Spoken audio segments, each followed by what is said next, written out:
Hi there, this is Jacob Nash, and in this video, we'll be reviewing for the final exam for Calculus 2.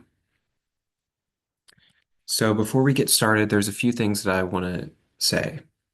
So if you're really wondering, what do I need to do? Like, what is the exact steps that I should take to prepare for this exam? Generally, you'll probably look at these three steps. The first is like, you need to make sure that you understand the prerequisites. For any form of mathematics, this is pretty necessary. So it will be hard to, study for what you learned in this course if you didn't understand some of the things from before. So maybe brush up on some of these if you don't remember them. Like, what are some of the common trig identities? You don't necessarily have to know all of them, but some of them. You should be definitely familiar with the unit circle. We know that there's various applications of this that we have to use, lots of trig problems in here, and especially once you get to like the polar coordinates. And then basic algebra, I mean, just make sure you know how to, solve equations and things like that. Um, Basic geometry, you should, you know, general stuff, especially about triangles, that's probably the most important. And then know some of the important Calc 1 concepts. We don't use everything from Calc 1, but you should remember how to, take derivatives, integrals. You should remember U sub, which we talked about also in Calc 2, but it's really from Calc 1. And also, remember some things like, first derivative test, concavity, some of that stuff is used. So that's the first thing. The second thing is make sure you understand the concepts.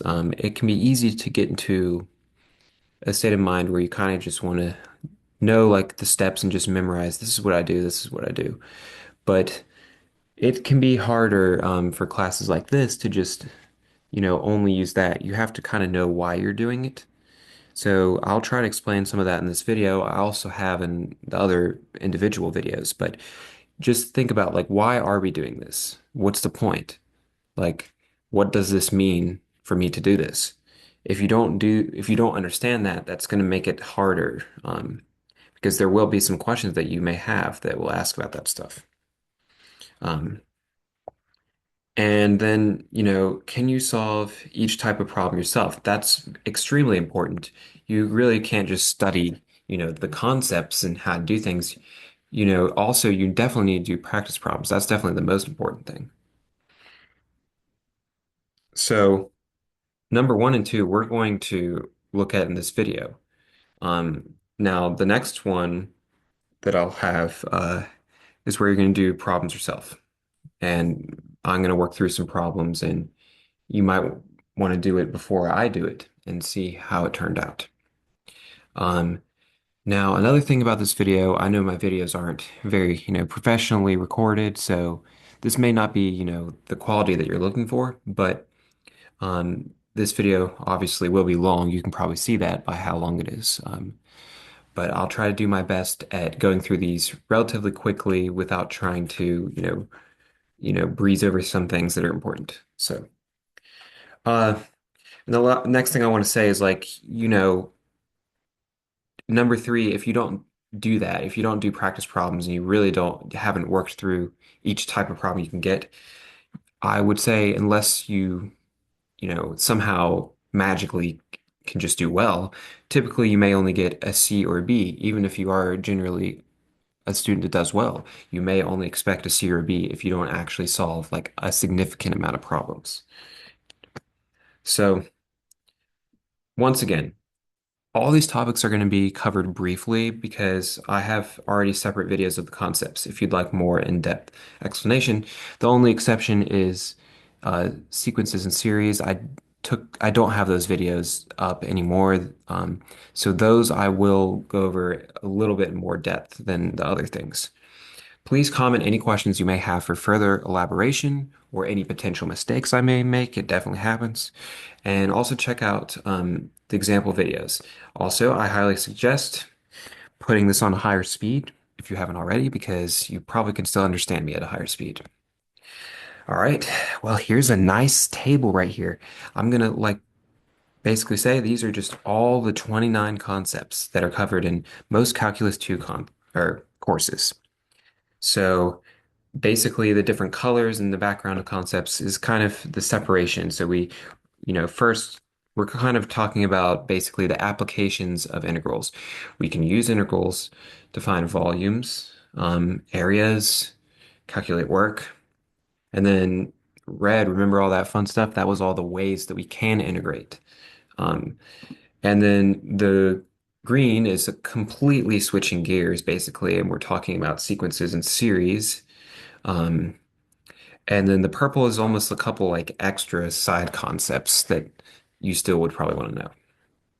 So let's start out with number one. So the prerequisites for Calculus 1. If you don't know these, it'll probably screw you over. You may be able to get by, but you might just have bad luck, and the one thing that you don't remember um, is just going to mess you up. You don't want that to happen. Remember, your math department probably sucks ass and wants students to not remember this stuff that you may have never learned anyways.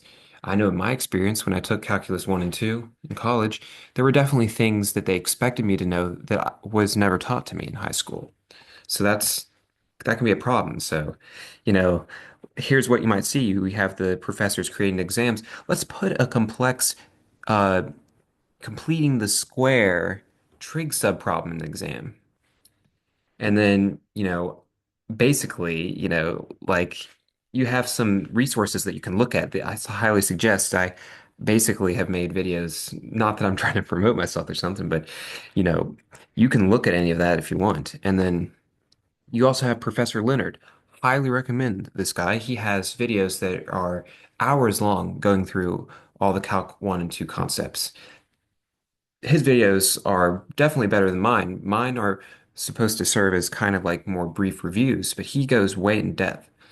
Um, and obviously he's actually a professional too. All right, well now you might just be like, all right, get on with this. Like it's been like a few minutes through this video, what do I need to know that my professor probably never taught? Well, can't say this is everything, but this is most of what you would need to know. What does the graph look like of almost any function, including transformations? Yeah, frowny face by that. Sorry, you got to remember. Hopefully you know how to graph a line. Quadratic, cubic, square root function, all those fun things from back in middle school and high school. Know the freaking transformations. Oh yeah, that will make it go to the right. That will make it go up. That'll make it go down. Because you do have to sketch graphs in here. What the heck will a minus e to the x do? E to the minus x, minus e to the minus x. What does a circle look like? This stuff is actually not so hard, It's just like you don't actually have to 100% remember everything, but know the general concepts of these. Like know that like this is how you find the radius of a circle just by looking at the equation, stuff like that. Trig functions, that's like the most important. We have a lot of trig things in here, trig sub, stuff like that. You have to know like how trig applies to things, like whether it be for the unit circle or just identities or whatever, Know all the unit circle values. Here are pretty much the ones you need to know, but you also kind of need to know like how the unit circle works too, like with the angle values too. But this is a good table to just memorize basically. Um, what are the methods for finding roots? How do we find these x-intercepts? And you can use the quadratic formula. Hopefully you remember that. Completing the square.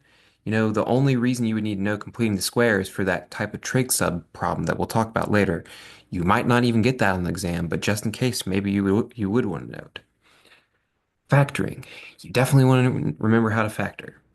You definitely want to remember how to get a common denominator. Um, that's needed sometimes because in this course there's lots of times when they make something look stupid and you have to change it to make it look better. Sometimes you do that by finding a common denominator.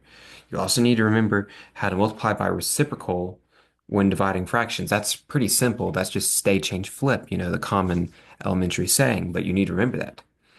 Remember how limits work, like, sorry, can't really forget that. Derivatives, you remember the product rule, quotient rule, chain rule. You have to take derivatives. There's pretty much two reasons that you have to do that. L'Hopital's rule is one of them, and the other is sometimes, for finding a Taylor series. Remember? Number nine, um, You definitely want to remember U sub. U sub is super important and it's really not that hard, but U sub is just going to come up everywhere, basically. And then the trig identities, you just want to remember the main two. And that being the double angle identities, and then also, this sine squared plus cosine squared equals one. Yeah, that's kind of easy to remember. So like don't focus too much on this stuff. I want to say that. Like if you get overwhelmed by everything on this slide, this should be kind of like something in your back mind. Like this stuff is going to help you. And without this, you might lose a complete letter grade. But the bulk of the stuff you want to review is definitely the actual things in the course. So let's go back and, like start out. First thing we pretty much learned about was area between curves. This is just a simple concept, luckily. I have letters here. I meant to say that. We have green, easy. There's some concepts that are easy. EA, easy but annoying. It's like, it's easy, but it's kind of annoying to do, and it's possible to make mistakes. EP is like easy with practice. You definitely have to do a few of these to get the hang of it. CH is conceptually hard. There aren't that many that are like that, but we'll talk about why some of them are. But area between the curves is really just an easy concept, in my opinion. Because it's basically like, what is the area between a curve? Like, that's what we can find by taking an integral, right? And the way that you find the area between two curves is you basically find the area between the curve of the big one in the axis minus the small one in the axis. Obviously, if you have the full thing minus the small thing, you would get what's in between. So you just have to take the integrals of each part. So you just do that. You just integrate each function. You integrate the one that's higher, like graphically, if you draw it, higher minus the lower function. You take the integral of both of those. So the steps, as I mentioned, you might have a graph given, that's easy, but sometimes you might just have equations given. So that goes back to why you need to know what the equations look like. Where do they intersect? You need to know that to know like where it starts. So like if I draw this, don't want to spend too much time on this, but if you have something like this, you want to know where these 2 points are, the start and end of the chunk that you're trying to find the area of. And the way that you do that is you would set the equations equal to each other. So whatever these two lines are, you set them equal to each other, and the answers that you get when you do that tell you where they intersect. And you plug it back into the function to find the y value too. Um, Sometimes you don't have to do that if they tell you where it starts and ends. And then does the top uh, curve ever change? If it doesn't, if it's always the same one on top, good. But if it's not, that's kind of annoying because that means you actually have to split the integral at the point where it changes and do two different integrals and add them together. That's pretty annoying. Watch the video if you want a review on that. And is it, are you integrating with respect to X or with respect to Y? What does this mean again? If we're with respect to X, it looks like what's similar to what you know, like Y equals X plus 2, something like that. But if it's with respect to Y, then it might be something kind of unusual looking, like X equals Y squared plus 4 or something. Um, that's what it that's what it means, and it's more like an implicit function. So it's just gonna be like x equals y, like there might be an exponent on the y. That's what that means. But that changes things, as you probably remember. And the types of problems that you might see is like, okay, find the area between the curves, showing a graph. Sometimes it only shows equations. Sometimes they'll actually tell you the vertices of a triangle, like at the points 0, 0, 1, 0, 0, 1, that's a triangle. You might have something like that. And then you, of course, have the type where the top curve changes. Now, up here, if you see this video, anytime you see this video, it means it's something that's a curveball. So it's something that you need to remember. So let's see what it is. The curveball is this. Parentheses. When you're calculating these, make sure you remember your parentheses. Like separate this. Like this is the first freaking integral. This is the second, or the first curve, the top curve minus the bottom curve. If you don't have this freaking parentheses here, you might just make it only a minus here, and that would just be completely different. You get the wrong answer. So make sure you remember that. It's a simple thing, but it's easy to forget. All right, next thing, volume. We can find volume using integrals as well. Remember that? And we can do it by three ways. And the first is cross sections. Now, what is this about? Basically, we can use almost an infinite, pretty much an infinite number of shapes. You put it on the curve and you use those shapes, and it's going to be, uh, not exact always, but we can use different shapes like squares, semicircles, or triangles, and you can calculate this by the area of this 2D shape times the height. Um, so the first step is to just draw what the question says. So it will tell you what equations there are, and it says find the volume using triangles as cross sections. And it might specifically say isosceles or equilateral. Yeah, you kind of have to remember what that means. Isosceles, two sides equal, equilateral, all three. Things like that. Um, you know, you have to just make sure you know what's going on here, and you basically take the integral of the area function. And remember, it's a function because the size of the shape may change as you go throughout the curve. So it's not going to be taking the integral of a value. It's going to be taking the integral, of course, of a function. And you might have varying cross sections, and then it will say perpendicular to the x or y axis. That will also change things. Review the video if you don't remember that. All right, the two more common ways that we might find volumes are by using disks and washers or shells. Let's first talk about disks and washers. So here, we're basically spinning a circle around the graph to find the volume. So see in this picture how that visually looks. We're starting at a certain point. If we wanted to find the uh, volume right here, you're almost thinking, okay, this curve is going three-dimensionally, like it's like rolling around the axis. See, it's like, and then you create what's going to either be disks or washers by doing that. And basically, it's a disk if it's just this would be a disk because there's no gap and it just is going to be a filled-in circle. But if there was like another function here and there was actually a gap where the function doesn't exist, when you roll that around, it's actually going to have a middle that's hollow, which is why you would call it a washer. That's the only difference between that. And for this, you have to be perpendicular to what you're spinning around. That makes sense, right? This is perpendicular to the axis that you're spinning around. And remember, it's parallel instead for the cylindrical shells that we'll talk about in a second. The steps for this, sketch. And the good thing is you don't have to make an exact sketch, but just make a general sketch of what it pretty much looks like. Then you need to find little r and big R. So you need to find the big radius minus the small radius. And sometimes they're actually that won't be applicable depending on the uh, problem. You might only have one radius, but usually you'll have more than one. So it's always going to be the big radius squared minus the small radius, and of course pi multiplied by the integral. And that comes from pi r squared being like area, and the integral of the area is going to be the volume. Um, then you just basically, after you find what big and little r are, you plug them into this integral and you find it. And what they are going to be is never just numbers, they're going to be functions. So it might just be what the function is. Please review if you don't know what I'm talking about. So you might have it saying, about the x-axis, that would mean perpendicular to the x-axis, perpendicular to the y, or sometimes it's not actually to an axis, it might be to a line that's transferred up, down, left, or right. And that will change what your answers are by that value. Um, Graphs may be shown, or you may have to draw the graph yourself, so keep that in mind.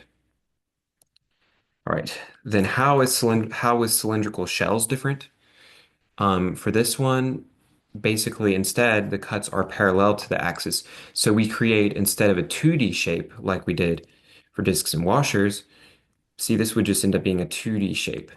If you do it parallel, there's not a picture this time, but it's going to create a cylinder. So that's why they call it that. And the simple formula for this is just the radius function times the height function, integral of that, and then times 2 pi, of course, at the end. And 2 pi r, once again, that's the circumference formula almost is what you get that from. Uh, or 2 pi r h is really the volume of a cylinder, so that makes sense in that situation. Um, so basically, you might be thinking like, okay, I can't remember. Why do I use disks or washer versus shells? It's whatever's easier. Because remember, if the top curve changes, that will make you have to split the integral. So if that happens, it might be easier to use the other one. So there's not always a cut and dry answer of which one to use. Usually you could use either one, but it's just a matter of which one's easier. So this is a good little table to think about. For disks and washers, if you're going around the x axis, you solve for y. Around the y, solve for x. For both equations, like meaning whatever they give you in the question to start out, you have to solve for a certain either x or y, depending on what you're going around. And then cylindrical shells is the opposite. Sorry, I'm getting a little tongue-tied with these things, but anyways, um, the steps for this are very similar. It's just a different formula. Sketch it once again. It doesn't have to be a perfect sketch. Then you find the height function and the radius function. And you might just be like, what do you mean function? Remember, it's because it changes. Like if you create a cylinder throughout a certain curve, the curve doesn't have a constant value as it goes across. That's why it might be a curve. So the cylinder is going to grow or shrink in height and radius. So that's why it's a function. So your answers for h of x or r of x or h of I, r of y, it's going to always be an actual function that has letters like x or y in it. That's what the answers will be. And then you also need to find the bounds. I should have mentioned this. You also need to do this for the other method. You find the bounds, so know where it starts and ends by setting the functions equal to each other. I kind of did already mention that before, but that's how you find that, what a and b are for the integral. Then you plug everything in. So the problems, once again, it's the same as before. You could have to do it around the x-axis, y-axis, x equals a number, y equals a number axis. And it's going to be different for shells. You have to solve for X or Y in your equations depending on the situation. So watch my video on that if you don't remember that. It's just supposed to be a review. Now, remember, another thing we can find with integrals is work. The first thing that we talked about is pulleys or springs.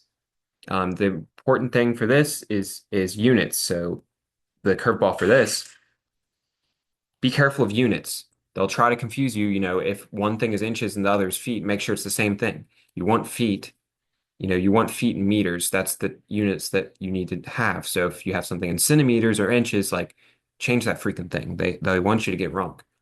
So another thing you need to remember is there's two types of questions because obviously we know different countries use different units. If we have meters, it does not account for gravity because if we're talking about that's like the difference between mass and weight, as you may know.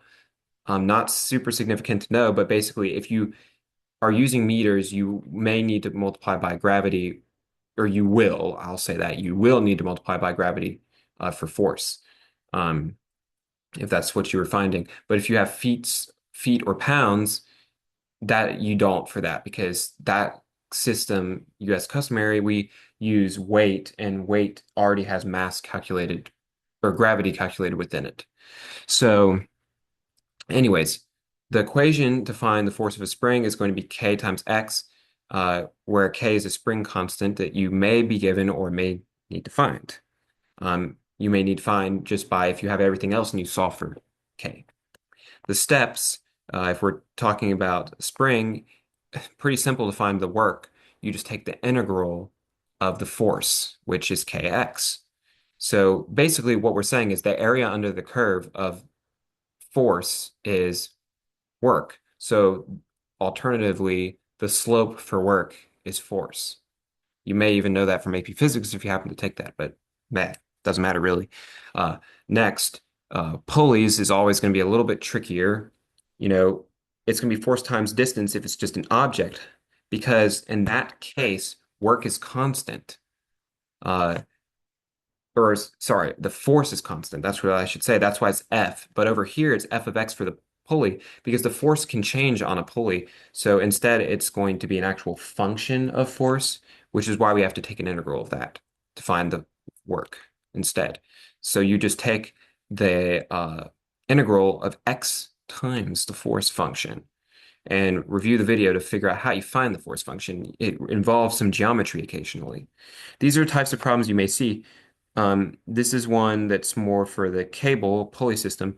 It will tell you the weight, it tells you or it tells you the pounds per feet, it tells you the weight, and it tells you the distance, and you want to draw it. I should have said that for steps. You want to always draw it and find the work done. And then for springs, it will tell you like stretch a certain length beyond its natural length, and it'll tell you things like that. Just remember that's the type. And I say conceptually hard. These are a little harder. So depending on how you feel about this, you may want to review that more. Now we can also find work for pumping liquids out of a tank. Remember that? That's kind of annoying. And once again, for this, the curveball is to be careful of units. Once again, you have to just be careful. What is the question asking for? What units does the equation that you're using take? Make sure you convert the units if needed. Um, but the steps for this, you just always want to draw the type of tank that it is. Honestly, I have to admit, these questions are kind of stupid sometimes because, like, what kind of tank is a cone? I don't know. Like, that there's a lot of kind of random types of questions for this, but you still have to know. Draw it, and then you want to first find the volume, which is calculated by the area of the cross section uh, times the change in x, delta x. Um, and then find the force, which will be the volume times that looks like P. It's actually stands for density. It's a Greek letter. And then next find the work, and it's a force times xi star plus the distance to the top. Xi star is really something that's going to be determined on a coordinate system, which, I talked about that in the video before, but you have to sometimes use things like similar triangles or other, maybe it's Pythagorean theorem, some kind of thing to figure out what that distance is. And sorry for the confusion, that's x I star, and these stars, these other ones mean multiply. But if, as you can see, each of these steps 2, 3, and 4 use what the last step was to find the next thing. The next thing you do is you just take the limit as n goes to infinity of the sum of the work. Work Wi basically means the work at a certain point. So it's the sum of it. So it's like infinite. And then that will give you the actual work, which is the integral of these mini works, if you want to say, whatever. And A and B are going to be the start and the end of the liquid. So whatever the problem says, is it a full tank? Is it a half full tank? That'll tell you what A and B are. So there also can be, remember, an extended pipe or like, a little thing that they have on the top that affects what distance you have. And once again, here's where you need to know your geometry. Like I said, you'll have to use similar triangles and other things occasionally. All right, that's the end of the applications of integration. Now we're going to talk about the methods of integration. In my personal opinion, might not be the same for you, but I feel like the red section's the easiest. The yellow or orange, whatever color that is, was kind of hard that we just talked about. And then the green, in my opinion, is pretty hard. Um, but hopefully maybe you can get a breather for this red section because in my opinion, it's easier simply because the steps are pretty much the same each time. Like there can be some tricky things here and there, but you generally know what to do. Um, Step eight, or sorry, lesson eight, concept eight, is actually, in my opinion, the easiest thing in the whole course. If you're asked to find an average value of function, you just take the integral of that function, you multiply it by 1 over b minus a. That's just so simple. So here's the type of question you would see. Find the average value of x times secant x squared over 0 to the square root of pi over 4. So basically, you would just, integrate that in whatever way you need. Um, and, I see a potential U sub right there, and uh, then you just multiply whatever you got by what this would be is 1 divided by square root of pi over 4 minus 0. I mean, look at that. They know that this is an easy concept, so they give you such a stupid looking thing. You see that like square root of pi over 4, that's going to freak students out, but like that's not so bad. You know, so that's a pretty easy concept. All right, next. So hopefully we remember U sub. That's the first integration. Really, the first integration technique is really just your antiderivative rules. As I've mentioned, what is like reverse power rule, or you just need to know some of them. Like what is the antiderivative of secant squared? You know, things like that. You just need to know that. Um, and then we have U sub, of course. Remember, you set U equal to something that when you take the derivative of it, it will cancel out something else that is not what you set U to equal, and then you can solve. But then we have other techniques. The next is integration by parts. The integration by parts has a formula that you just will want to memorize. Um, it's you. This is the side that you really want to memorize. U times V minus the integral of V du. So you always basically want to find U, dV, du, and V. There are 4 things you need to find. You usually use integration by parts when you see 2 things multiplied. Like in this situation, we see z cubed e to the z. I didn't say anything about that 7 because anytime you have a constant, just take that freaking thing out. You don't need that. Um, so really, those are 2 things multiplied. So you think which one's u, which one's dv. Basically, that's why, I mean, the reason why those are 2 things you need to find is because that's what the formula says. And u needs to be something that when you take the derivative of it, it's easier. dv needs to be something that when you take the antiderivative of it, it's easier. Easier meaning like there's a lower exponent or it's like not as stupid looking, things like that.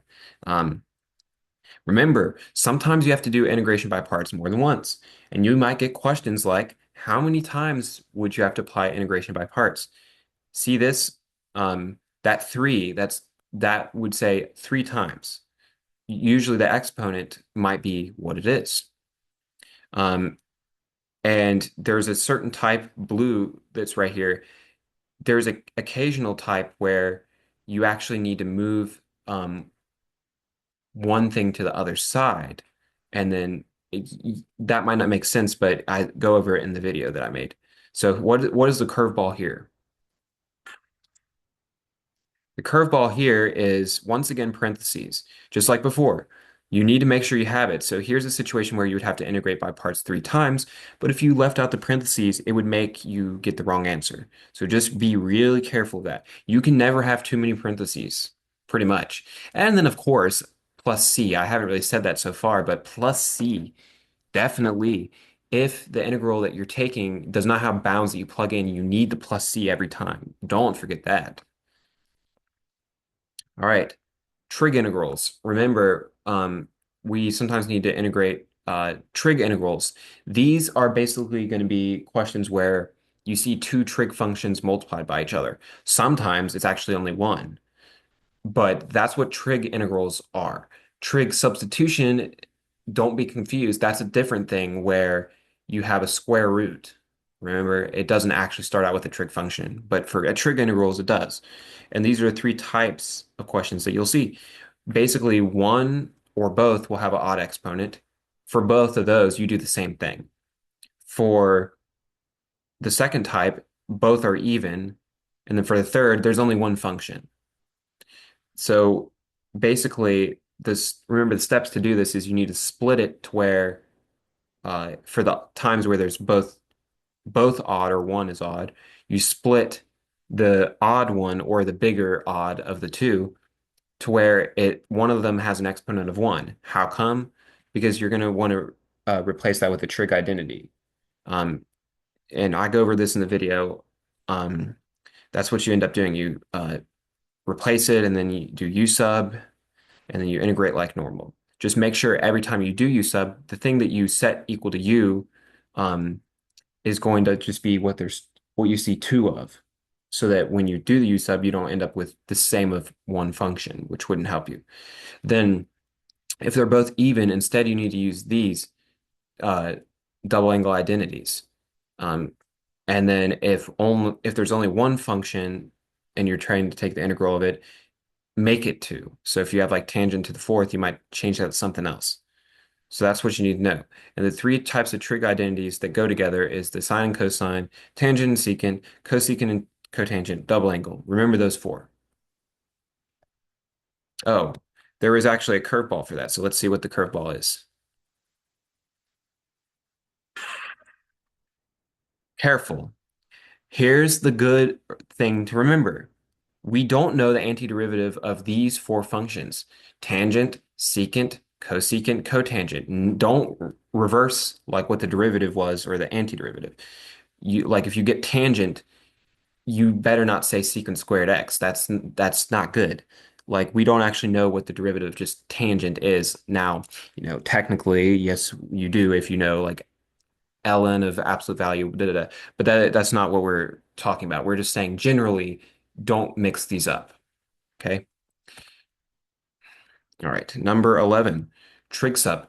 Now, the thing about trig sub is that it probably is the thing in the course that maybe takes the longest, but it's not necessarily the hardest. But remember, these types of questions will look like this, where basically you have a square root. Sometimes it's even a fraction with a square root, but sometimes it's just a square root, and it's going to be two things uh, that are added or subtracted, and um, it will almost look like, this kind of looks like Pythagorean theorem, which is why that trig sub even works for this, because it's almost like if you're solving for A, B, or C in Pythagorean theorem, this is kind of what it looks like. And there are three type situations. You might have a number minus x minus a number, or x plus a number, which obviously this could be reversed by commutative property.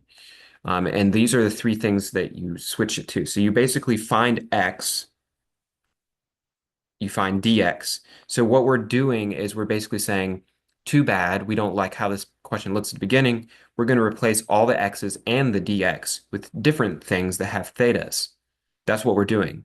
That's the point of this. We're just saying this integral is stupid. Let's replace it with other things relating to trig. So we're basically, you find x by these things that you just want to memorize. They can be derived as well, but you would say x equals the number times sine theta, x equals the number times secant or tangent. Those are three possibilities. And they are based on if they're added, subtracted, or what order. Then you find dx, you take the derivative of what x thing you just found, then you replace those two in the original problem. Then you basically use trig identities, u sub, sometimes integration by parts, anything you need to get the problem done. But then you need to switch back to X to find the actual answer, and you do that by drawing a triangle. So review the video if you need to do that. Now, there's a rare type of problem, as I mentioned earlier in the video, where you need to sometimes know completing the square. That's not so good or not so fun if that's what happens. But here's basically what you do. If you have three terms and you're like, I can't do trig sub, you make it two terms by completing the square. That's the point of why we're doing that. And what's the curveball for this? Don't let things like secant squared x sneak past you. Or, alternatively, 1 over 1 plus x squared. Don't let these things just be like, I don't know what to do. Remember, you actually do know the antiderivatives of those. So just be careful about that. All right, next, partial fractions. In my opinion, it's a little easier, except we do have two curveballs here. So we're going to look at that in a second. But partial fractions is like, okay, we're integrating a rational function with no square roots. If it was square root, that's trig sub. But partial fractions, no square roots, and it's just fraction. Um, Ignore this text right here. That was for something else. So the steps for this is you basically just factor um, the denominator. The denominator is what we care about. And then you separate the fraction with the factors and you put the letters on top. Remember A, B, C. Sometimes you have to do X plus B if it's like depending on the degrees of things. Remember? And then you cross multiply what is one thing missing that the other doesn't have. You sometimes have to do common denominator. And you solve for the numerators that you will eventually want to integrate by um, cross multiplying and then finding something that will cancel them out. Then you replace and then you integrate it. And the integrals of these usually end up having ln's. So here's a good tip for this. Like basically it's going to end up being the numerator divided by the coefficient times the natural log absolute value of the denominator. That's the formula that you want to use. Types of problems you may see. First, you might get one where you're not actually trying to integrate. It's just telling you set up the partial fractions. And you have to remember like the exponent tells you how many times you have to multiply by itself sometimes. Um, I talk about that in the video, of course. And then you might have this second thing right here is like a really stupid type. Hopefully you won't have it, but sometimes if the numerator has a higher exponent than the denominator, you will need to use long division and then do partial fractions. So that's like a really stupid type of problem. I think that's ridiculous because personally, I never, for example, in my situation, I never learned long division of polynomials um, when I was in, middle school or high school. So that was kind of frustrating when this came up for me when I took calculus 2. But anyways, you might want to know how to do long division for that purpose. And then, of course, number 3, just normal type. Hopefully you get that. But here are the two curveballs. So curve. Oh, okay. Let's try. Okay. It hit play on YouTube. So anyways, okay. The first curveball is that if you have x squared by itself, that actually needs to be separated x and x squared with the partial fractions, like a and a b separate for that. And then also this, if you remember, if you take the natural log of that, ln, only if it's 1 over x to the 1. If it's x squared, that's just a reverse power rule. So don't get mixed up with that. All right. Sorry about that mishap there. Um, all right, next, pick a tech. Like that's all the ones that we know. And here's a brief review of how you would use any of these 6 possibilities. Luckily, there's just 6. That's not so many to remember. I already mentioned you might just use your antiderivative rules you learned in Calculus 1. Do you know the antiderivative of that thing? Secant squared, for example? Are there a lot of pluses and minuses? Be careful about the arctangents. Remember those, reverse power rule, all that. Use substitution. Um, basically, if you see that the derivative uh, of something else is within something, it's like within a trig function, within an exponent, something like that, then U sub may be a good thing. These two you'll want to do over the 4 others because they take way longer. So do these if you can. Integration by parts is usually when there's 2 functions multiplied that would cancel out if you took the derivative of one, or, like you have to kind of think about that. And they're not trigs. Like for trigs, that's when you use trig identities. And then trig substitution is when there's a square root. And then partial fraction is when you divide fractions. So it's generally pretty easy to see which one you'll use. All right, now let's review the ways of approximating. Not always is it even possible to integrate, even using those 6 techniques. So you just sometimes have to approximate, and there are basically 5 ways that we've learned to do that. 3 are basically part of Riemann sums. You can do the left, right, or midpoint. But we also learned trapezoid rule and Simpson's rule as well. And it's not really that hard to do. So for the left endpoints, you basically start at the very first one. So you'll be told like n how many different separate shapes you'll do. Because for these 3 right here those are rectangles, and then we have trapezoids, and then we have Simpsons as well. But for the left, you start at the very first value and you do all of the basically separations. Like you just do 3 to 4 divided by 10. So like there's gonna be 10 separations in between 3 and 4. You'd start at the first, you go to the second last. You don't do the last. And then if you're doing right Riemann sums, you skip the first and then you go to the last. Then midpoint, you actually go in between all of those intervals. So as you can see here, it's a typo, but 3.05, then 3.15. It's in between those intervals. Trapezoid, you do all of them. So if you notice the things that add, there's one more for trapezoid and Simpsons because you don't skip any for that. So, but the key for trapezoid rule is that the first and last are normal, but all the ones in between you multiply by 2. Also, you divide by 2 when you're doing the delta x. So the delta x is going to be b minus a divided by n. So in this case, it would be 4 minus 3 divided by 10, which is why you would have 1/10. But you divide that by 2 for trapezoid rule. So delta x divided by 2. Simpson's rule, delta x divided by 3. And then for the things that you add, the first and last are normal, just like for trapezoid rule, but the middle ones are multiplied by 4, 2, 4, 2, 4, 2, 4. It will always work out by that because it's symmetrical, so the first and last will always be 4, which turn out to be the second and second to last terms that you add. So this kind of thing is like a little confusing. That's why I say easy but annoying. It's like, like kind of annoying. Ne the next things you need to know, you might just get like some general logistic multiple choice questions where it's like, is it going to be an overestimation or underestimation? Let's first talk about the left and right Riemann sums.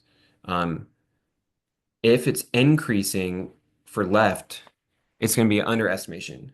If it's increasing for right, over, and then reverse if it's decreasing. You can also know this by just drawing, like, okay, let me draw something that's decreasing and then do a left Riemann sum.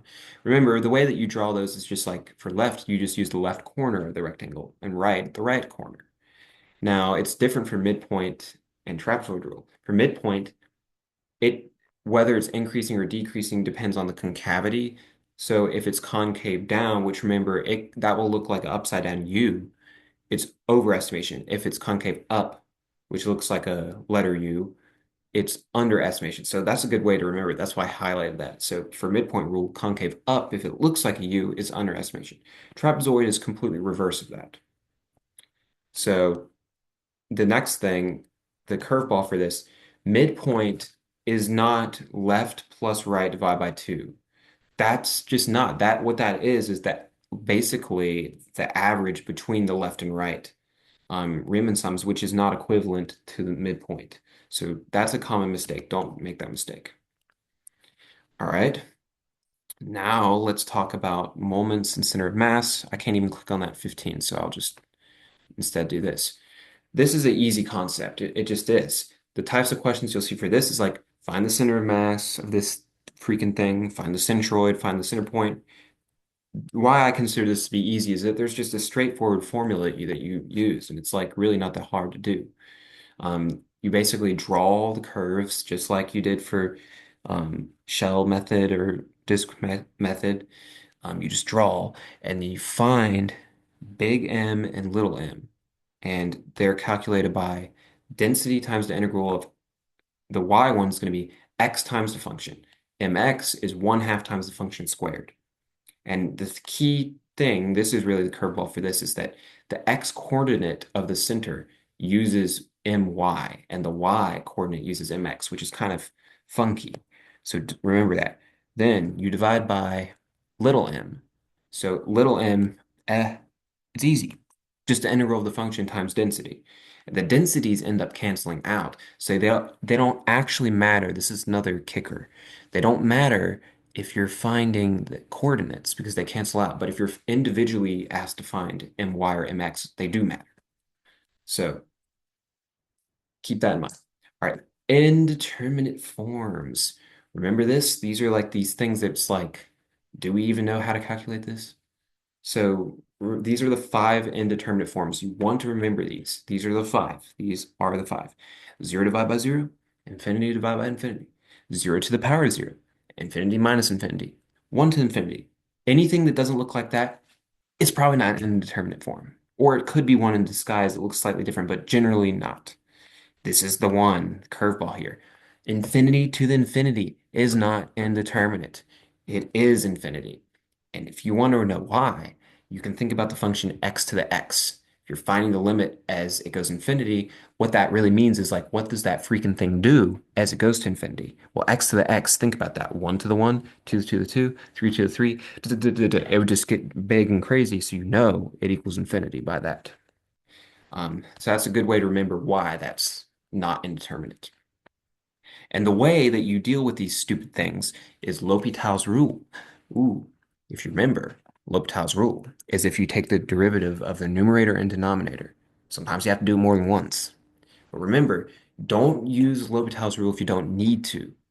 And how do you know if you don't need to? Well, if you can take the limit, like if it's not indeterminate form, you're not going to use L'Hopital's rule. Um, so the steps for these, if it looks like this already, it's like a fraction, all you have to do is just take the derivative. And then it will eventually end up being something it can do. But if it doesn't look like that, that's the thing about my video on this concept individually. I, for some reason, failed to mention this. But if it looks like these three forms, all you have to do is use a technique to make it look like these two, because you can't use L'Hopital's rule when it looks like this. But what you do is there's actually basically three things. You can do something like multiplying by a reciprocal to make it a fraction. You can multiply by one strategically, meaning you could multiply by the conjugate, like if you have square roots. So you can multiply by something over something that is the exact same thing, which would make it equivalent because it's multiplying by one. The next thing that you could even do is log. So you actually can, if it looks like this, you do 1 to the infinity. For that one type, you basically do the log of something to make the exponent go to the side of it. Remember, you can do that. But then at the end, remember you raise it basically e to the power of that at the end. So I don't know why I didn't do that in the video, but we'll definitely look at some examples of that when we get to the examples video. So that's what you do for indeterminate forms. All right, next we're going to talk about improper integrals. I don't really know why I have green for this because this is technically still the other thing. But improper integrals, if you remember what these are, it's like stupid integrals. Like, I don't know, that's not really a good thing to say, but they're kind of just integrals where it's like it's not actually a straightforward area under the curve, meaning in the middle of it, there's something stupid, like it goes to infinity or on the edges of it or something like that. That's what an improper integral is. Typically, an improper integral will have a bound that is infinity, but not always. Sometimes it won't. Like, for example, if you're doing the integral of the function 1 over x, remember at 1 over x, for the function of that, at 0, it goes to infinity. One part goes to negative infinity, one part goes to positive infinity. So it's not defined there. So if you took the integral from like -3 to 3, that's actually an improper integral, even though the bounds aren't infinity. But 9 out of 10 times, the improper integrals you'll deal with will have a bound that's infinity. And the steps for dealing with these is you first take, do the limit as t goes to infinity and you replace why I have t's in parentheses. Either one, whichever it is. Replace the infinity with the letter t. Take the integral of that. Then plug in the bounds. So you'll plug in t, and then after you're done doing that, you'll plug in infinity. So replace t with infinity at the end. So that's the way that you do it, and you can't do it. You might think that's like pointless because we just do the limit and then we end up plugging it in anyways. But you can't. That's the mathematically proper way to do it. So that's what you have to do. And there's a lot of times you have to use L'Hopital's rule for these, or sometimes you do. All right. Next thing we're going to talk about is sequences and series basics. And the first thing we'll talk about is sequences. Now, I want to say this. This is a more conceptually challenging concept. Uh, and the thing about these problems is you have to realize that um, sequences and series are not the same. Sometimes it's not stressed enough, but sequences are basically just going to be things that have a list of terms. But series are a sum of terms. So you'll know that it's this series type question if you see the Greek letter sigma that meaning sum. But sequences, you'll just see AN, you know. And for checking convergence and divergence, it's very different for sequences and series. For sequences, it's pretty simple. We'll talk about that in a second. For series, there's many tests, as you may know, that you can or have to use to figure out if it converges or diverges. But to review what that means, if it converges, it means it's just all the values are going to end up approaching a certain number, whether it be 0, 2, 221, whatever. If it diverges, it's like that freaking thing goes to infinity, or I don't know, it just doesn't exist. So that's what it's like for that. Now, you may be asked to find the terms of a sequence. All right, so sorry, I had to um, turn off the video for a second. It kind of messed up, but we are continuing here. I kind of forgot the exact last thing I was saying, but I believe I was talking about how might you go from a sequence to terms. So if you're given a sequence and you're asked, what are the terms? That's extremely easy to do. All you have to do is plug in the n values just like you would for a function. So you're like, oh, what is N1? Or sorry, what is A1? What is A2? What is A3? You just plug in the number that you want and see what you get. If you want to go from the terms to the sequence, so you have a list of terms like, 1, 3, 5, 7, 9. All you have to do is you basically make the terms look similar and relate it to the subscript. Um, when we go through examples, that will make more sense. But what I mean by that is, like if you have something like 1, square root of 2, square root of 3, 2. Well, you'll want to change that 2 to a square root of 4 because it only makes sense to make all the terms look the same because that will make it easier for you to see the pattern. And so the key here, the curveball, is leave things unsimplified to help find patterns. This is also true for Taylor and Maclaurin series when we'll talk about that later. Like you don't want to always like simplify things, like multiply things, take square roots of things as you do this because it will be harder to see the pattern. And it can be hard, but you can eventually find it. So you just think, you look at what the subscript is for that term. So you think, all right, this is A2 and it's square root of 3. Then you might almost think maybe could it be square root of n plus 1 if the thing that's under the square root is one more than the number. Just see if that's the case every time. So that's what I mean by relate it to the n. Um, and remember, if you see a -1 to the n, that will make the sequence alternating. And it also will make the series alternating too, as you may know, but we're just talking about sequences right now.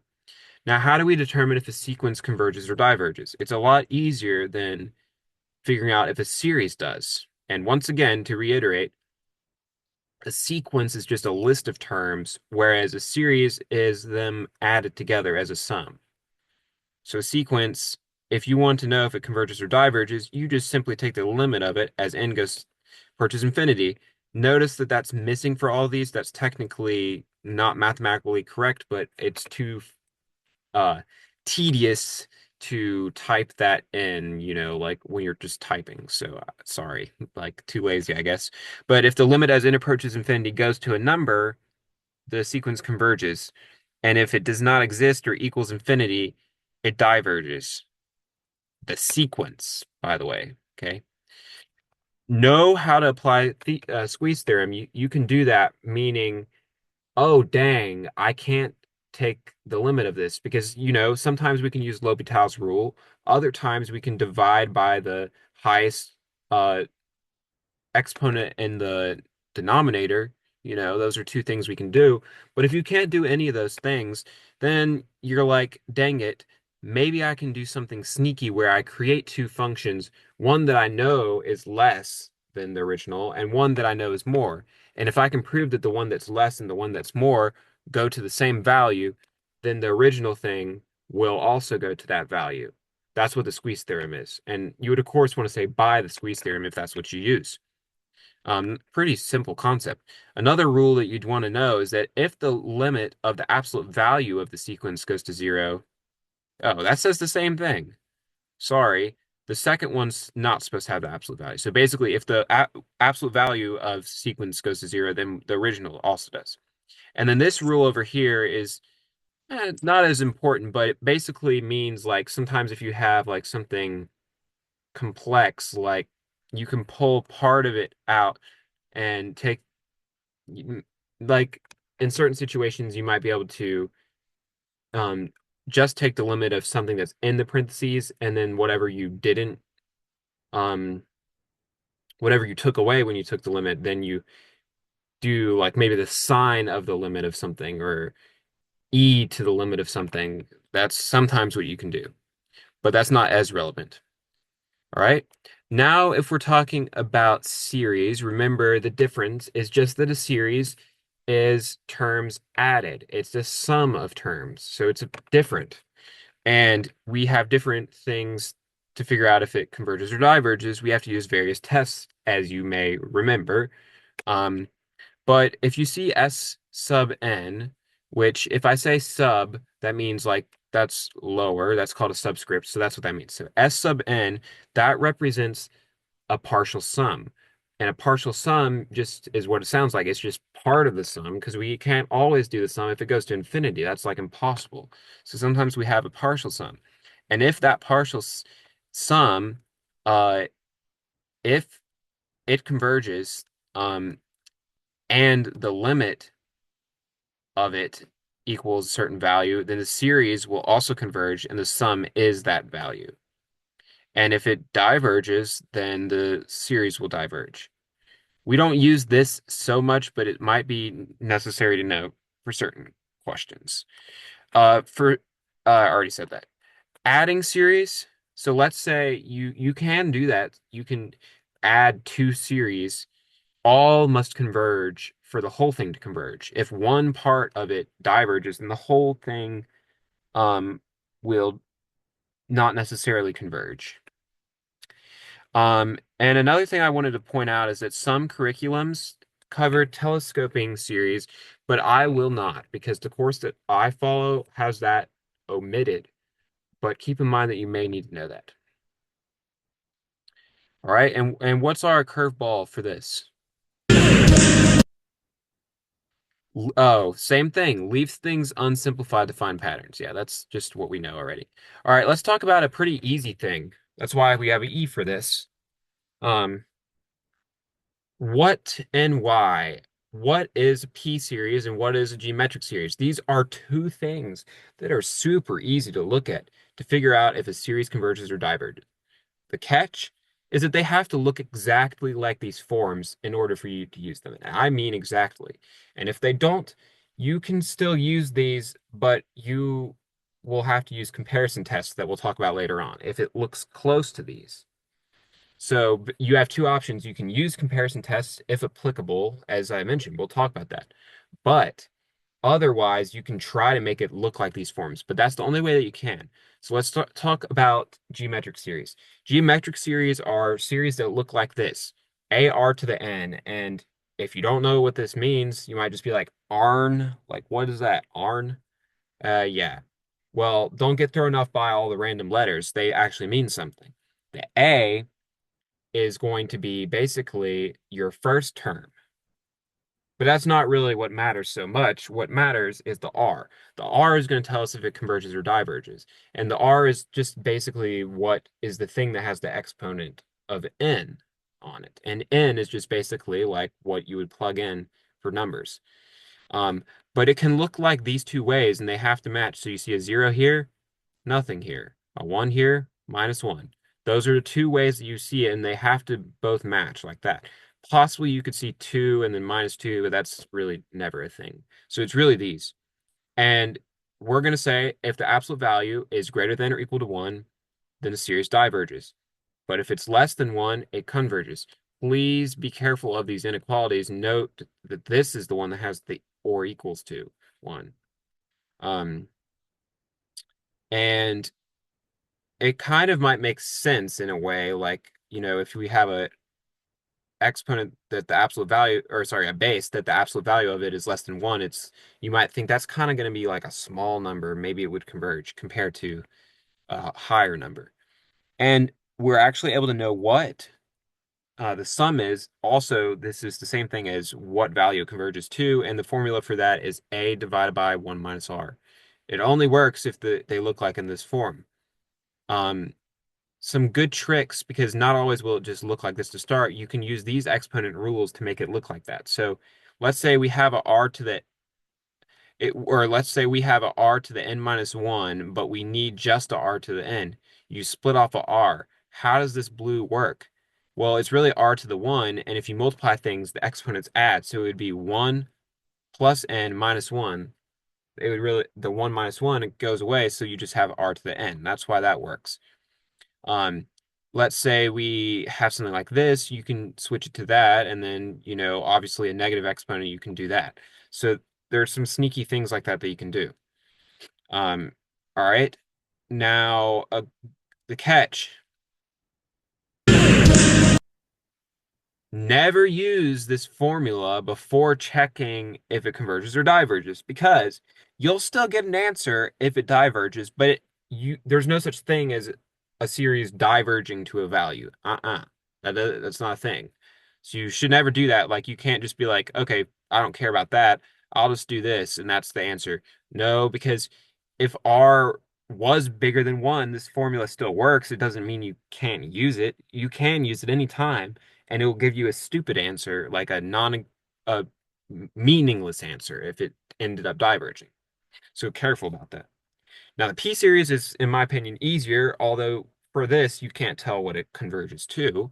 But if you ever have 1 over n to an exponent, if the exponent is greater than 1, it converges. If it's less than or equal to 1, it diverges. So that also means that 1 over n, which is what we call the harmonic series, diverges. And you might not think that it would because if you do, 1 over infinity, you'd think, okay, that's 0, so it converges. But that's actually, there's a sneaky reason why I don't have time to get into it, but that's important. By the way, you may be noticing that I'm going a little bit more in depth for these topics that are in green simply because I don't actually have individual videos on them. So I apologize if like some of this is like, I know that, I know that. I'm just trying to account for the fact that I don't have individual videos for these.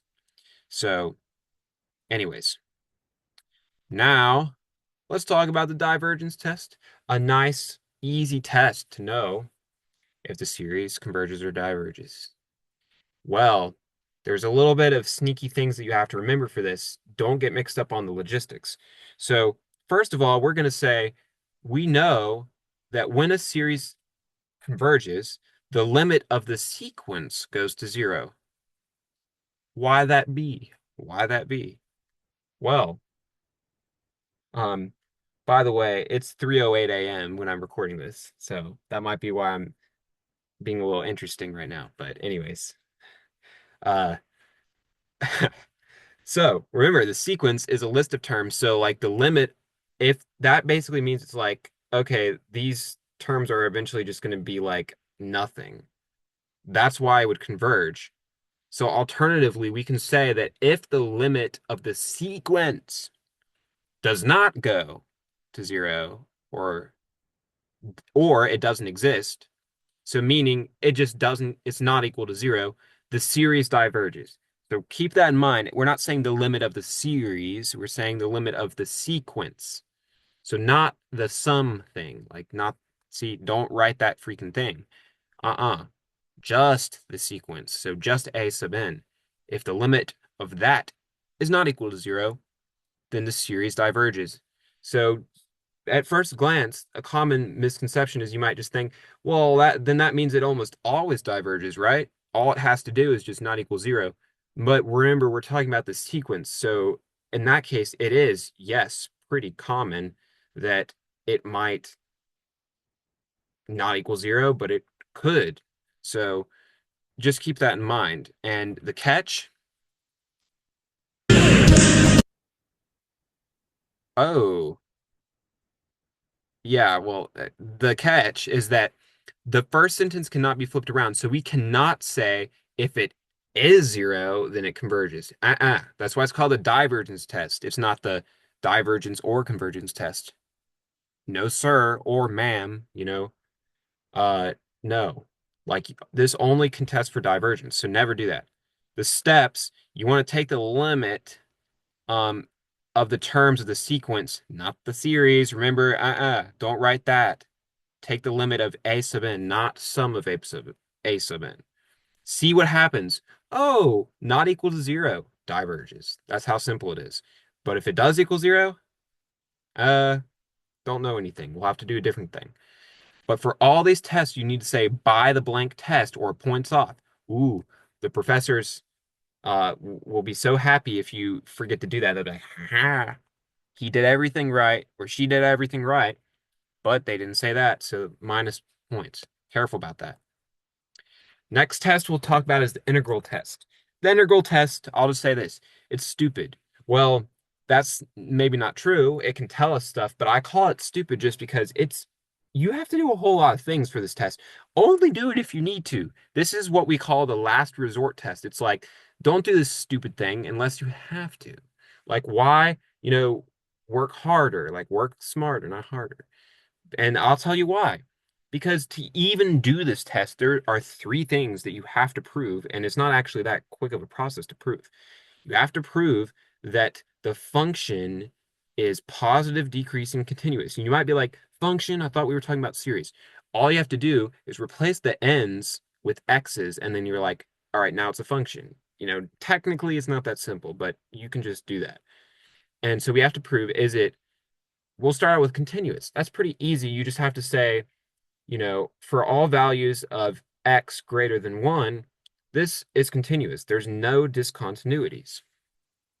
And generally, that's the case because most standard functions or series would never have holes or anything that would be a discontinuity. So that's almost just always going to be true, anyways, for series. But positive and decreasing are the more tricky guys. Positive, you have to just basically prove, say, like all values for x greater than 1, the function is going to be positive. Always we get positive y values. Decreasing, you take the first derivative and you say it's always less than 0. You have to prove these three things. So yes, you have to take the first derivative. Remember your quotient rule, product rule, chain rule, anything you might have to do to do that. And obviously, you have to actually be able to integrate the function too, because the integral test uses an improper integral. So you have to be able to take the integral. If it's something stupid where we can't use any of those 6 techniques, can't do it, even if it is positive, decreasing, and continuous. So that's why this is annoying. You have to do all that even before you do the test. Next, what you do is just what we already know how to do for an integral, improper integral. You do limit as t approaches infinity, you replace the infinity with t in the bound, and then you integrate, and then you plug in t, and then you plug in infinity, and if that gives you a number, it converges, the series converges. If it gives you infinity, it diverges. And there should even be one of those curveballs on here. It does not tell you what it converges to. So it tells us if it converges, not what it converges to. It never does. So if you do this improper integral and you get the answer of 2, you can say it converges, but you cannot say it converges to 2. That's the thing. This does not ever tell you what it converges to. We don't know what the heck it converges to. We just know it does converge to something as long as we get a number. So the steps is to check the conditions. So you take the first derivative test to prove decreasing, and to prove positive and continuous, you just basically say like it's true. All values are positive for x greater than 1 or whatever it happens to be, and it's always continuous. Then do the improper integral, and if the answer is a number, it converges. If it's infinity or it does not exist, diverges. All right.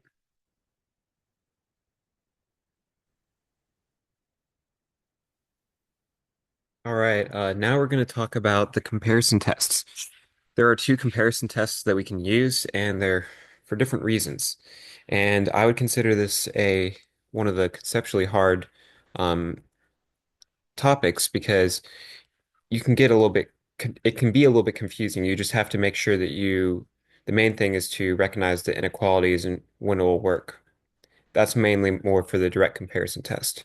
So let's talk about the direct comparison test first. So this is a test that you'd want to use if you see a series that looks kind of similar to a p-series or geometric series, but it's just a little bit different. Like, oh, there's a plus one, there's a minus one, or there's a plus n. Like it just looks a little bit different. So what you do is you first just recognize that it looks like that. And here's an example. It's like this is a little bit far. fetched, but it's like generally this is kind of a p-series look. And what you need to do is get rid of pointless things to make it look like a p-series or geometric series. In this case, it would be a p se we would want to make it look like a p-series because the exponents are numbers. If the exponents are n's, then that's when you would make it look like a geometric series. So you basically would take this problem and say, okay, I'll get rid of certain things that don't matter. And here's down here tells you how you do that. First, you would take away constants. So this -5 really, we can ignore it because it's not going to do much at the end of the day. Just subtracting 5 won't really change the series much. That's a very minor thing.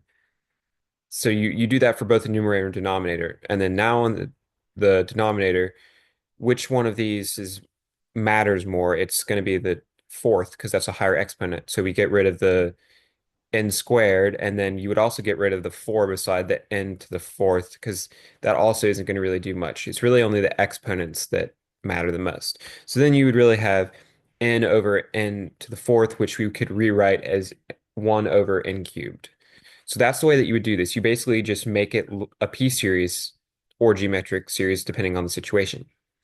Now, that's the first thing. The next thing is that you have to compare this new thing or the better thing to the original. So, as I mentioned, in this case, we would have it would just be 1 over n cubed, and we have to compare this series with the original. And these are the only two combinations that can tell us anything. There's basically four possibilities. Um, and the first thing is you think about the better thing, does it converge or diverge? Well, this is going to converge because the exponent is greater than 1, uh, that 3. So for the case of converging, it needs to be greater than the original thing. And it is going to be, as you would find out, there's certain things that can tell you that, but -5, that's a smaller numerator, and then the n squared, that makes a bigger denominator. Both of those things are going to tell us um, that the original thing is less than the new thing that we made. But if it was the other way around, we could not make this assumption because the way that you think about it, I have this analogy here. Let's say if we have something that's bigger that converges, something that's less than it must converge, that's all it can do. But if the smaller thing converged, something that's bigger than it could converge or could also diverge. That's basically how this works. And that's good that the 1 over n cubed was bigger because if it's bigger, we know that this thing that's smaller than it must also converge. It only could because when it diverges, it essentially means all of the partial sums added are going to not lead to a number, but rather infinity. And that's not possible if it's less than something that converges. And then on the contrary, if the thing that you create, like the better thing, if it diverges, then it needs to be less than the original thing for us to say anything. Because if you have something that's smaller and diverges, well, something that's bigger than it, it must also diverge. There's no way it could converge if it's greater than something that diverges. But the other thing would not work because, like, if the bigger thing diverges, the smaller thing could converge or diverge. So that can be a little bit confusing, but that's really like there's four, you just have to think about it like that. There's four combinations of things that could happen, and there's only two that tell us something. And so you have to make the inequalities to see if this actually works. Think about it like that. And if the inequality does work, then you can say that's where you can say, okay, well, then it must also converge or it must diverge, and you say by the direct comparison test. If you get the other two combinations, like the inequality doesn't work, the limit comparison test is often what we'd want to do instead. And the thing about the limit comparison test is that it actually works more often than the direct comparison test. But there are times when you can only use the direct comparison test, and there's times when you can only use the limit comparison test, and there's times when you can use both. That's something that you don't really need to know the specifics of, but just to tell you the truth, the limit comparison test works more often. But the only situation where it won't work is if basically for this one, it's the same thing. You'll get something that looks like um, a p-series or geometric series, but the inequality doesn't work out or something like that. Instead, you take the limit as n goes to infinity of an divided by bn, and you might say, what the heck is that? Well, an is going to be the original series, and bn is going to be the better thing that you made, where you took away things that didn't really matter using this. But when you do that limit, you must just get something that's not infinity and not does not exist. It has to be a number basically. And if you don't get a number, that's where the limit comparison test fails. So that's in a situation where you would have to use a direct comparison test. But as long as you get a number for limit comparison test, we say they do the same thing. That's important. Just because you get a number, that does not mean it converges. Not necessarily. It just means that the better thing, the not as stupid thing, it's the original thing is going to do the same thing as that thing does.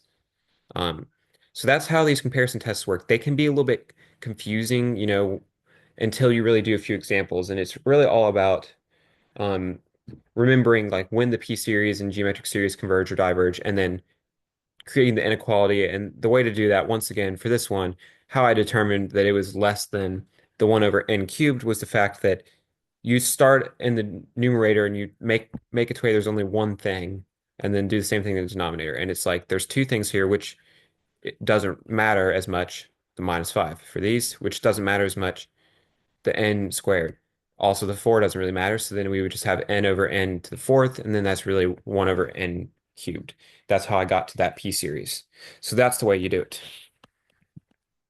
Oh, and the curveball for this one, I forgot to say, um, is that you're going to want to do the divergence test always. If I haven't already reiterated that enough in this video, the divergence test is very quick to do. Remember, all you do is the limit as n goes to infinity of the sequence, meaning you just take the limit of not this, just this.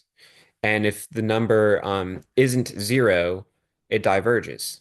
It's as simple as that. So don't waste your time doing one of these tests if you could do that.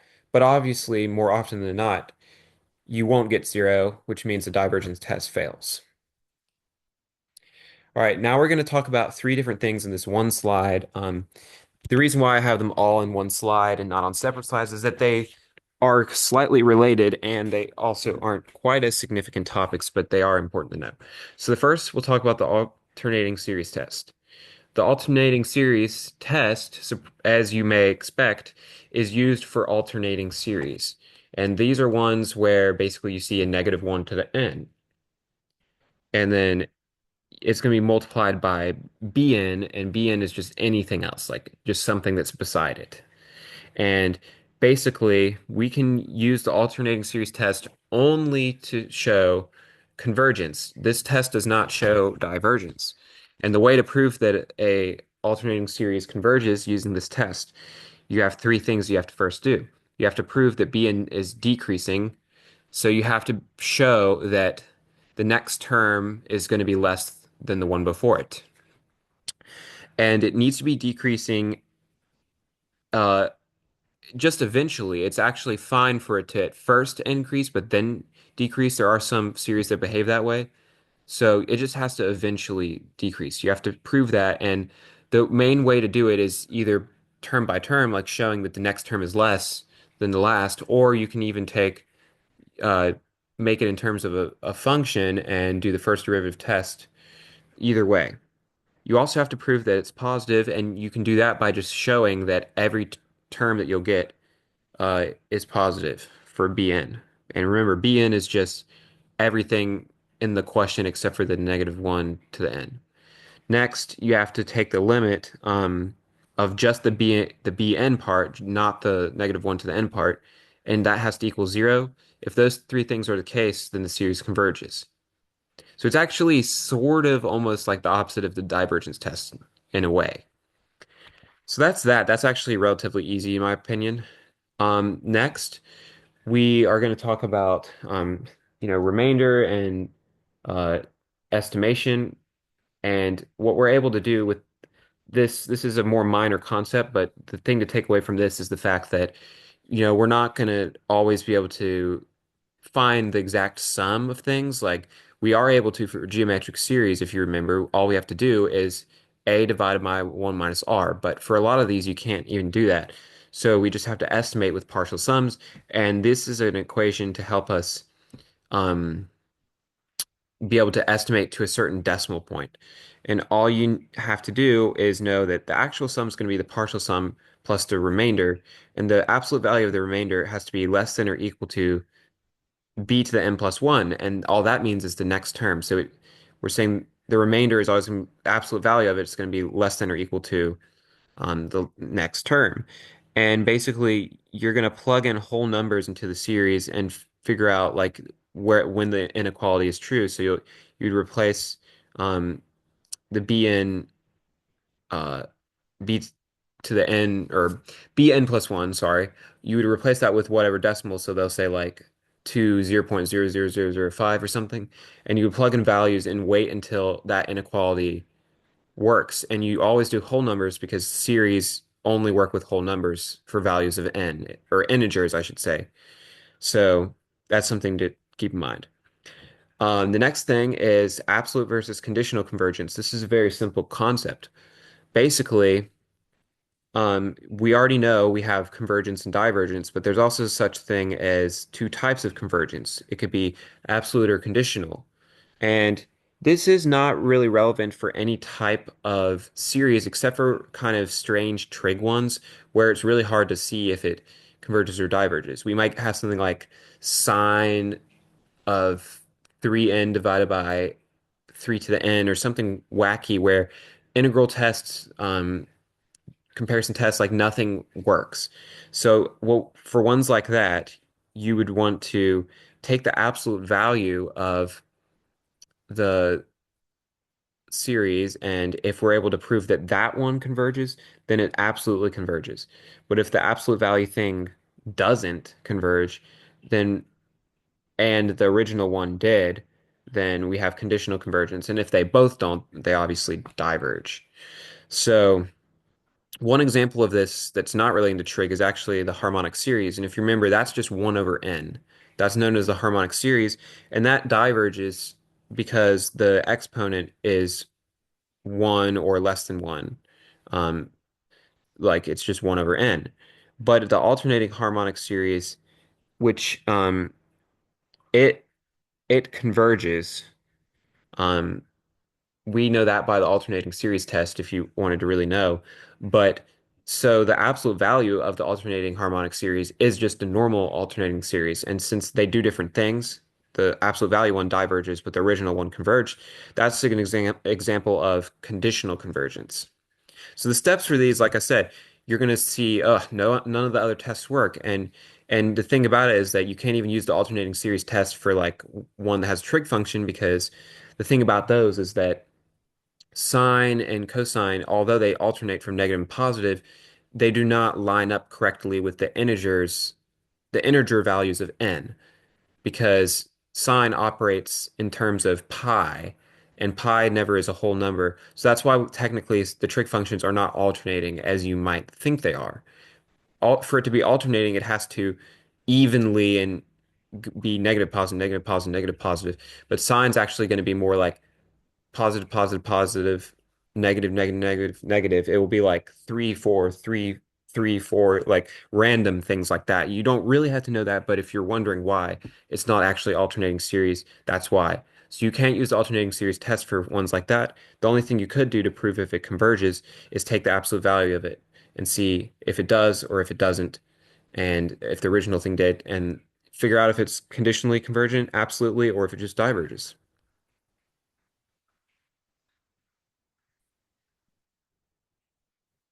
All right, so the next concept we're going to look at is the ratio and root test. These tests can be used almost all the time. Well, really, the ratio test can be used almost all the time. But the reason why you wouldn't just, oh, okay, I'll just always use this, it's because sometimes it's just really hard to use. But for this, how you know that you might want to use the ratio test, we're just going to start out with that one, is if you see factorials and sometimes even numbers raised to a power of n. Because the thing about the ratio test is you're going to end up dividing two fractions and cancel things out. Um, and that works out nicely with things like that. So basically, the way to do this is you set up this limit. So the limit as n goes to infinity. Oh, surprise, like that's what we've been doing anyways. Um, and then you'll do that, the absolute value, never forget that, of an plus 1 divided by an. Now, what does that mean? Well, an plus 1 just means whatever series you started out with, anytime you see an n, you replace it with n plus 1. So if my series was 1 divided by 2 to the n, which you wouldn't really use the ratio test for that for obvious reasons. But if that's what it was, you would just say, okay, instead, 1 divided by 2 to the n plus 1. So you just replace every n with n plus 1. Then an is just going to be the original thing that you start out with. So you'll divide those two fractions. And when you divide two fractions, you'll reciprocate it. So you'll just say, okay, we'll multiply it by the reciprocal of one, or the reciprocal of an. Then you'll cancel things out, and canceling things out, it can look a little bit messy, like, ooh, what do I do? But basically, you can cancel out anything that has the same base.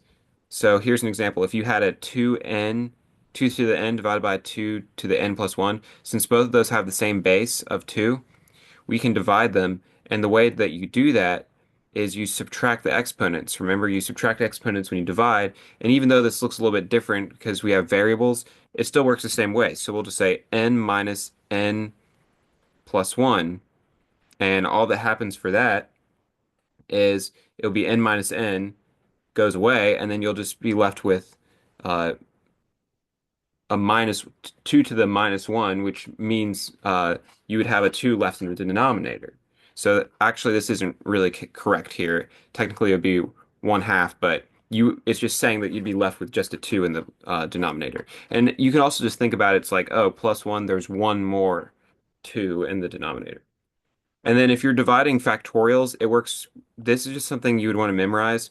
Um, but if you want to understand why it works, it's because factorials take whatever number it is, like let's say you have 5 factorial. It's gonna be 5 times 4 times 3 times 2 times 1. So you start out with what the factorial is, and you multiply it by every number lower than it until you get to 1. It behaves the same for something like this. So n factorial is n times n minus 1 times n minus 2 times n minus 3, like that. So the only difference between these is this one's going to be n plus 1 times n minus 1. So it's the same thing, but there's just, you start out with this. So that's why if you divide them, you end up with that, because that's the only thing that was different about them. And if that doesn't make sense, you can just simply memorize this, and that will be useful also.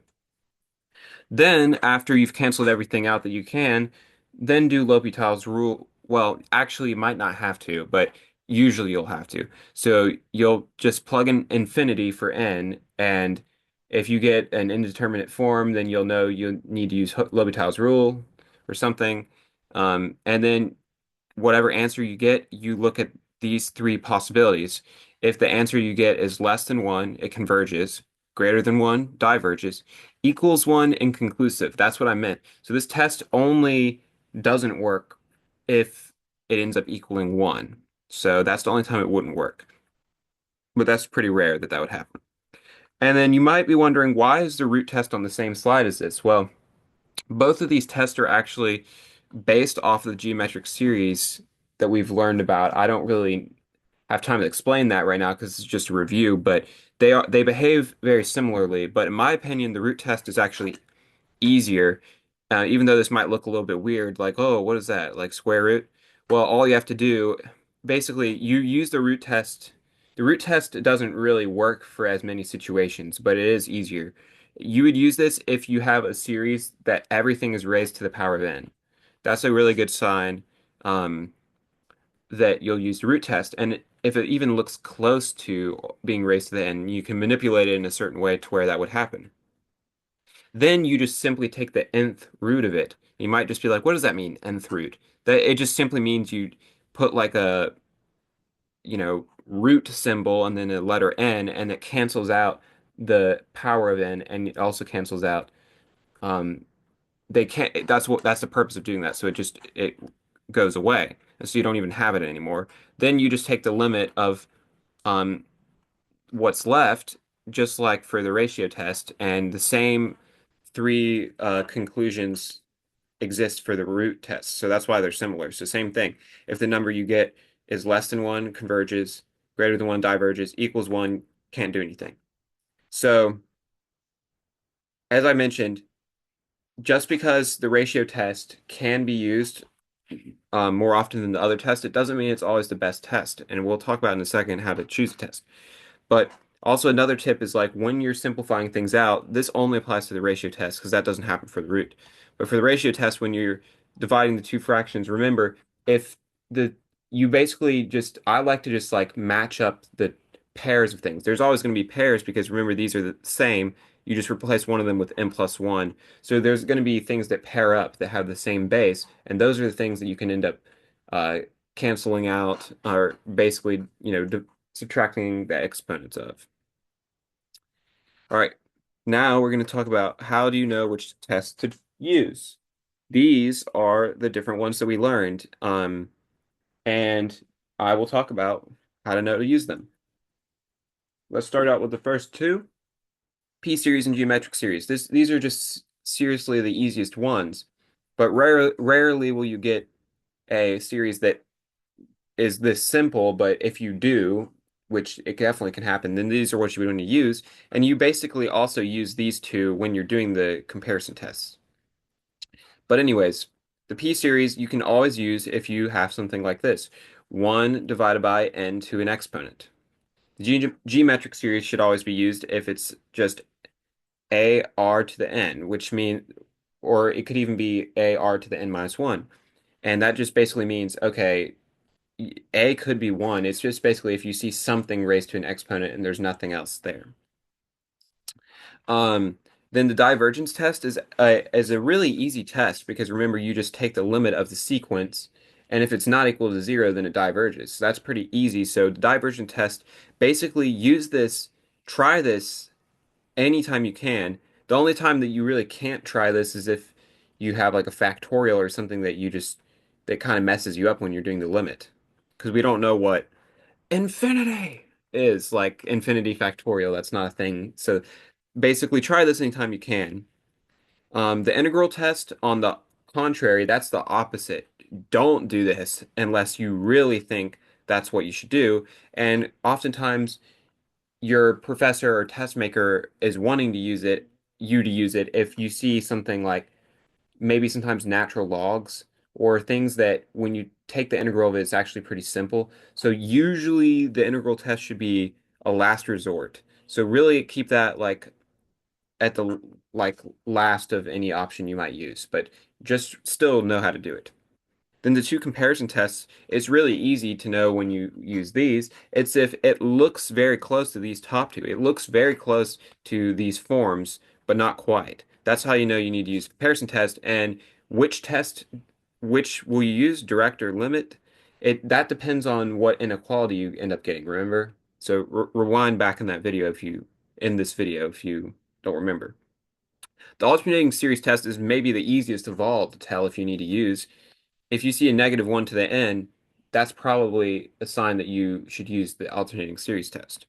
And then the ratio and roots test are also pretty easy to tell.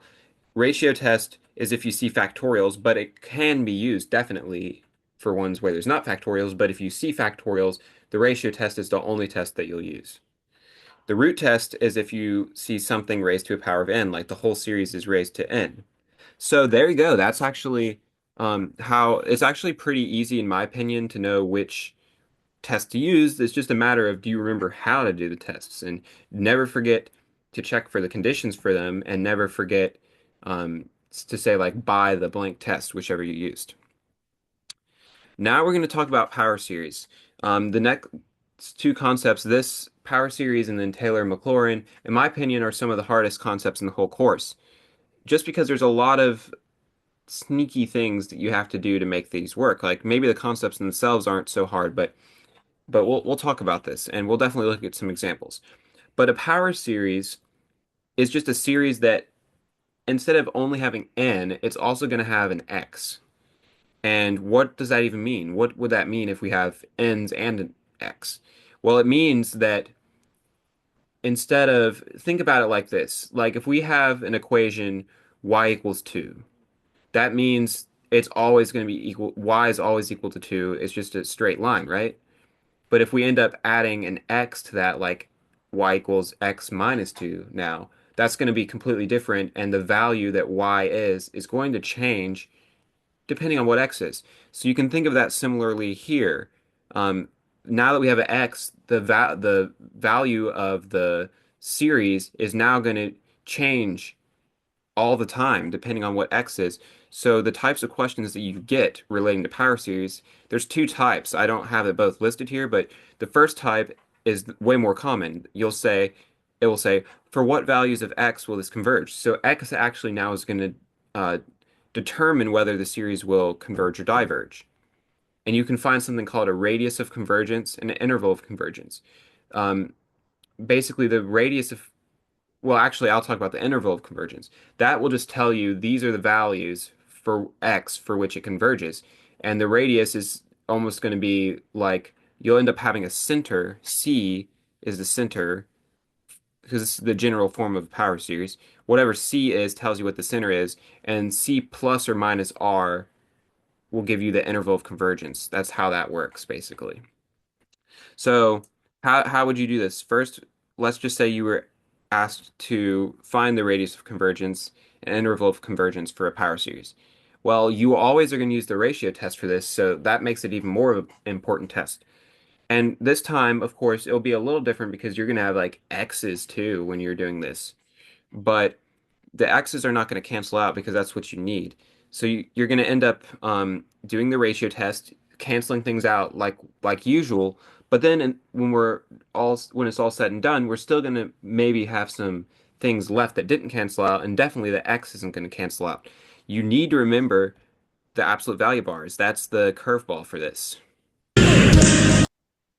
You cannot forget those absolute value bars. What ends up happening is it only matters for x. You'll basically take the n's out of the absolute value. Like after you've canceled things out for the ratio test, you'll say, okay, take these things with n out, but leave the x and the other things in the absolute value. So like any constants or x, leave it in the absolute value bars. You definitely need that. Um, Now you just, like normal for the ratio test, you plug in an infinity for what you got left. Use L'Hopital's rule if you need. And then after that, you'll end up with just an inequality. And the inequality is going to be, um, you're going to end up with absolute value of x is less than a certain number. And whatever that number ends up being is your radius of convergence. Now, the thing about it is that it could be one, but it might not be. That's the thing that's sneaky about this. So you might want to pay attention to what I'm saying right now, and you'll see it in the examples video. Um, how did we get this inequality? Where does it come from? It comes from this last slide, which is that if we are less than one, we converge. And for the power series, we care when they converge. So we end up having absolute value of x, or whatever inequality we have, we'll say, okay, if it's less than one, it converges. But the reason why the radius of convergence won't always be one is sometimes you'll have a number beside the absolute value that you'll have to divide. So like let's say we had a 2 here, then we'd have to divide it and we'd actually end up being 1/2. Something like that might happen. So that's why I put ROC here instead of a 1 because the radius of convergence could be 1, but it might not be, depending on the problem. And this is supposed to be a review, so hopefully you know what I'm talking about anyways. So that's how you would find the radius of convergence. It's whatever ends up being on the other side. Now to find the interval of convergence, you've solved this absolute value. So you say, okay, what values would make this be true? So to give an example, I suppose, let's say we had just absolute value x minus 2 is less than 2. So what values would make this the case? Well, we know 4 and then also -4, right? Those are the different, sorry, apologies. 0 or 4. I don't know what I'm saying there. 0 and 4 are the two values that would make this true. Um, And what we do now is we are like, okay, we'll just put parentheses to start, but now it's not as simple as that. This isn't our interval of convergence. It could be, but what we need to do is figure out whether these should be parentheses or brackets. And that basically is saying like, will it converge at 0 and 4, like actually at them? And if that's the case, we would replace it with brackets. Or does it only in between them, not including them? Then we would leave it as parentheses. So what you do is you take these two values and you plug it in for x, not in. You plug it in for x in your original series, and then you determine if that series, the new series that you create, converges or diverges. So you check both of those. So you just plug those in for X and say, okay, do they converge or diverge? And if they converge, you change it to a bracketed, but if it diverges, you leave it as parentheses. And that tells you your interval of convergence. So that's the first type of problem that you might see with power series. It's not super hard, but the next is you might have to take a function and turn it into a power series. Um, and possibly the other way around, but more often than not, it'll be that. Take this function and find a power series representation for it. Well, you always basically base it off of this. So you might be thinking, what's the deal with this? Like, how are these equivalent? Well, this is close to ARN, right? It's really like A is 1, R is X. And this looks like what we know of how to find the sum, right? A divided by 1 minus R, A is 1, R is X. So this is something you'll just want to memorize. And we can use this to um, make other um, functions into power series by manipulating this. So how can we do this? Well, there's three ways. The first is you do something like this. Let's say the question was find the power series representation for 1 over 1 plus x. Well, that looks pretty freaking close to 1 over 1 minus x. And if it was 1 over 1 minus x, the answer would just be uh, the series x to the n, as we can see in this last slide. But it's a little different since it's 1 plus x, so we just change it slightly. Now we just say, okay, now it's 1 minus negative x. That's like so close to, or that now it looks like that. It just has to be 1 minus something. And now instead it's going to be negative x to the n. Would be the correct series representation, power series representation. Another thing you might have to do that's like a little harder, is you might actually have to do some interesting thing where you take the derivative or integral to figure out what the power series representation is. And just like for functions, if you do the derivative or integral of a series, the reverse or normal power rule applies. So here's like normal power rule. Subtract one from the exponent and then multiply by the original, or you bring the exponent down and subtract. And then of course, this is reverse power rule. You add one and then one minus the new exponent, or one divided by the new exponent. So that's what we know. And then how do we use this? How would this even help us? Well, basically, let's say if you're asked to find the power series representation of something that you're like, okay, well, this doesn't look like 1 over 1 minus x, but it kind of looks like the derivative or integral of 1 over 1 minus x. You can kind of see that. That's why this is, in my opinion, a really hard concept because you just have to know that. Just think that, like, oh, ln of 1 minus x, okay, that's kind of similar, something like that. And you just say, okay, well, if I took the integral of this or derivative, depending on the situation, that would end up being like 1 divided by 1 minus x. And I know that's what I need to make a power series representation. So you just say, okay, well, then I'll do that. So you take the integral or derivative and you do that to the terms too.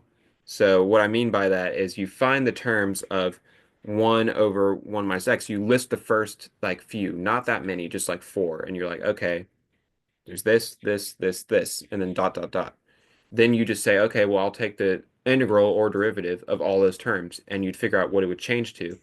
And what it would change to, find a pattern for that. Oh, That's actually like x to the n divided by n or something like that. And then that's your power series representation. You just test if it works.